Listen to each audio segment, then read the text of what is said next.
Assalamualaikum warahmatullahi wabarakatuh. Selamat pagi dan salam sejahtera bagi kita semua. Perkenalkan, nama saya Suci Hesti. Saya biasanya dipanggil Ibu Hesti. Saya sebagai guru bahasa Indonesia di SMK Negeri 4 Medan. Di sini saya akan membuat video pembelajaran tentang menginterpretasikan teks laporan hasil observasi. Oke, untuk lebih lanjutnya kita akan lihat video berikut ini. Nah, kita kembali ke materi ya, mengenai menginterpretasikan laporan hasil observasi. Nah, tentu saja pasti kalian pernah mengamati sesuatu yang ada di lingkungan kalian. Misalnya, ada banjir, kemudian ada gempa bumi, dan sebagainya. Kalian juga pasti sudah pernah mengamati itu, ya kan? Tetapi, kalian belum pernah menyusun atau membuat hasil laporan observasinya. Nah, di sini untuk laporan hasil observasi, teksnya itu biasanya ada di media cetak, di koran, majalah, internet, atau bisa jadi ada di radio dan televisi. Nah, jadi teks laporan hasil observasi ini bisa berupa tulisan maupun dalam berbentuk suara. Nah, di sini untuk tujuan dari kita mempelajari laporan hasil observasi ini ada 3. Yang pertama, mengidentifikasi isi teks laporan hasil observasi. Yang kedua, menyusun ringkasan isi teks laporan hasil observasi. Dan yang ketiga, mengidentifikasi struktur teks laporan hasil observasi. Nah, maksud dari tujuan yang pertama yaitu kita dapat mengetahui isinya. Isinya itu tentang apa aja? Tentang kerusakan lingkungan, banjir, gempa bumi, dan lain sebagainya. Nah, untuk maksud dari tujuan yang kedua yaitu untuk ringkasan kita nanti yang dapat meringkasnya. Misalnya, teks itu terdiri dari 10 paragraf. Nah, kita dapat meringkasnya misalnya menjadi 2 paragraf atau menjadi 1 paragraf begitu. Nah, untuk maksud dari tujuan yang ketiga yaitu untuk mengidentifikasi struktur teks laporan hasil observasi. Nah, ini untuk mengidentifikasi kita dapat mengetahui strukturnya itu apa saja. Untuk pengertian dari teks observasi itu apa sih? Nah, dari judulnya saja itu sudah jelas ya. Teks observasi adalah sebuah laporan hasil observasi atau pengamatan yang disajikan dalam bentuk teks tertulis maupun lisan. Jadi, teks yang berisi laporan hasil pengamatan bentuknya ada 2 ya, bisa tertulis maupun lisan. Nah, begitu pengertiannya. Kemudian untuk fungsinya. Untuk fungsinya itu ada 2. Yang pertama, memberikan informasi hasil pengamatan. Yang kedua, dasar penyusunan kebijakan. Nah, maksud dari fungsi yang pertama, contohnya seperti ini. Kita mengamati atau mengobservasi kerusakan lingkungan. Setelah kita amati, kita membuat teks observasinya, kemudian ditampilkan di media cetak, lalu akan dibaca orang banyak, maka akan menimbulkan informasi dan memberikan informasi kepada khalayak. Maksud dari fungsi yang kedua adalah dasar penyusunan kebijakan. Nah, maksudnya seperti apa? Maksudnya seperti ini. Misalnya, kerusakan lingkungan, maka akan ada dampaknya, akan ada akibatnya, akan ada penyebabnya. Nah, teks tersebut akan dibaca oleh khalayak, maka khalayak dapat mengantisipasikan akan kerusakan lingkungan. Nah, seperti itu.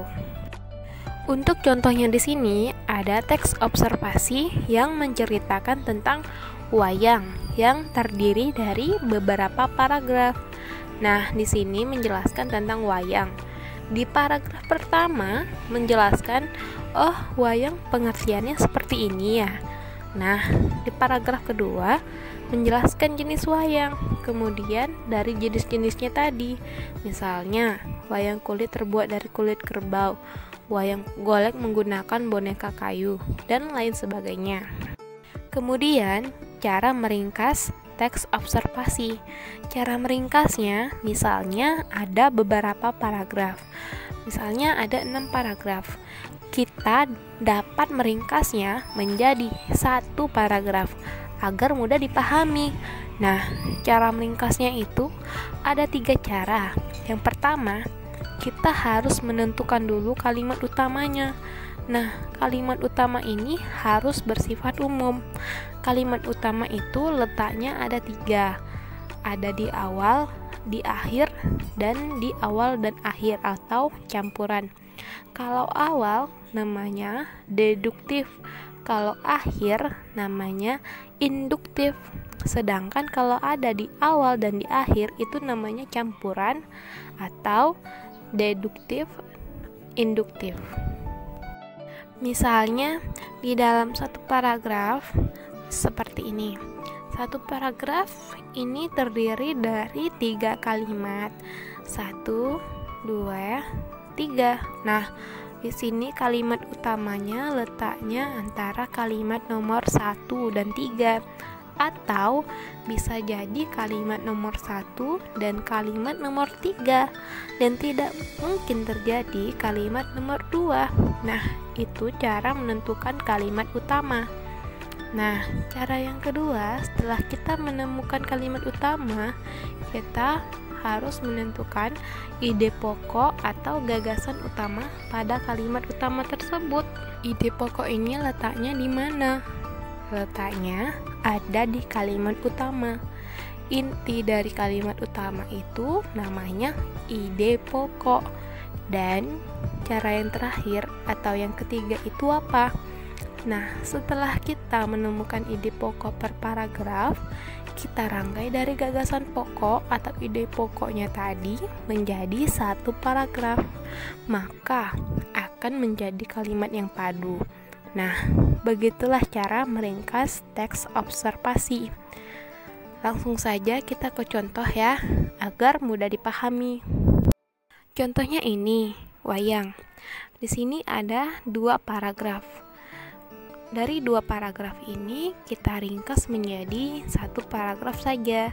Nah, caranya itu seperti tadi. Meringkas ada 3 cara.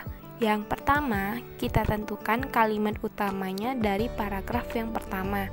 Ternyata yang mengandung kalimat utama atau yang bersifat umum itu ada di kalimat pertama. Nah, sudah ketemu kalimat utamanya. Setelah menemukan kalimat utamanya, baru kita tentukan ide pokoknya. Inti dari kalimat utamanya itu tadi apa? Oh, ternyata wayang ditetapkan sebagai warisan budaya asli Indonesia. Nah, sudah ketemu kan kalimat utama? Sudah ketemu juga ide pokoknya di paragraf 1. Selanjutnya, kita tentukan kalimat utama dan ide pokok di paragraf kedua. Untuk paragraf kedua yang mengandung kalimat utama atau kalimat yang bersifat umum, ternyata ada di kalimat awal atau deduktif. Nah, ini kita sudah menemukan kalimat awal, tadi harus menemukan ide pokoknya. Ternyata ide pokoknya ini, para wali songo membagi wayang menjadi 3. Nah, 3 ini tadi ditambahi dengan wayang kulit, wayang wong, dan wayang golek. Nah, setelah ketemu ide pokoknya tadi, ide pokoknya itu digabung menjadi satu. Nah, jadilah ringkasan. Apa itu ringkasannya? Nah, ringkasannya seperti ini. Wayang ditetapkan sebagai warisan budaya asli Indonesia. Para wali songo membagi wayang menjadi 3, yaitu wayang kulit di Jawa Timur, wayang wong atau wayang orang di Jawa Tengah, dan wayang golek atau wayang boneka di Jawa Barat. Nah, dari 2 paragraf ini tadi menjadi satu paragraf. Nah, begitulah cara meringkasnya. Selanjutnya kita ke strukturnya. Nah, struktur teks laporan hasil observasi ini yaitu strukturnya ada 3. Yang pertama, pernyataan umum atau klasifikasi. Yang kedua, deskripsi bagian. Dan yang ketiga, deskripsi manfaat. Nah, struktur teks laporan hasil observasi ini harus berurutan ya, tidak boleh diacak. Misalnya, kok paragraf pertama berisi bagian? Nah, itu tidak boleh seperti itu ya, harus berurut. Nah, urutannya dari nomor 1, 2, dan 3. Nah, maksud dari struktur yang pertama, dari pernyataan umum atau klasifikasi, maksudnya berisi pembuka atau pengantar hal yang akan disampaikan. Pernyataan umum biasanya berisi kalimat definisi, yaitu ialah, yakni, merupakan, adalah, dan yaitu. Contohnya, wayang adalah seni pertunjukan yang ada di Indonesia. Yang kedua, deskripsi bagian, penjelasan detail tentang objek atau bagian-bagian yang akan disampaikan. Nah, yang ketiga, deskripsi manfaat. Maksudnya adalah menunjukkan manfaat setiap objek yang dipaparkan. Supaya tidak membingungkan kalian, kita langsung saja ke contohnya ya. Contoh identifikasi struktur teks wayang. Nah, dari teks wayang ini ada 1, 2, 3, dan 4 paragraf. Nah, sekarang kita tentuin dulu strukturnya. Strukturnya itu tadi ada 3. Yang pertama, pernyataan umum. Yang kedua, deskripsi bagian. Dan yang ketiga, deskripsi manfaat. Nah, paragraf pertama adalah pernyataan umum. Sudah jelas karena ditandai dengan adalah. Nah, berarti paragraf pertama adalah pernyataan umum. Nah, coba kita lihat di paragraf kedua. Nah, di paragraf kedua ini menceritakan bagian-bagian wayang dan jenis-jenis wayang. Nah, itu juga termasuk apa? Termasuk deskripsi bagian. Paragraf ketiga itu juga menjelaskan wayang kulit serta bagian-bagiannya juga. Berarti paragraf ketiga termasuk deskripsi bagian, dan yang terakhir paragraf keempat termasuk deskripsi manfaat karena sudah jelas ditandai dengan kata dimanfaatkan. Nah, begitulah cara mengidentifikasi struktur teks wayang. Begitulah cara mengidentifikasi dari teks laporan hasil observasinya.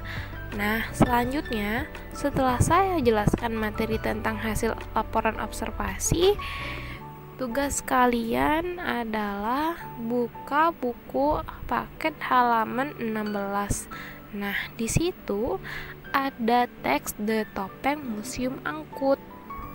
Setelah kalian baca, nanti setiap paragrafnya kalian tentukan ide pokoknya seperti contoh yang tadi.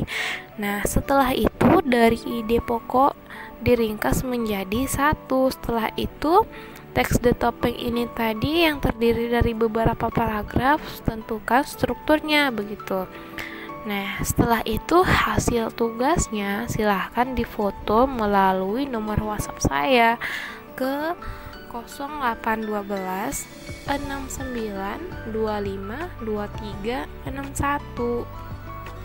Selamat mengerjakan ya.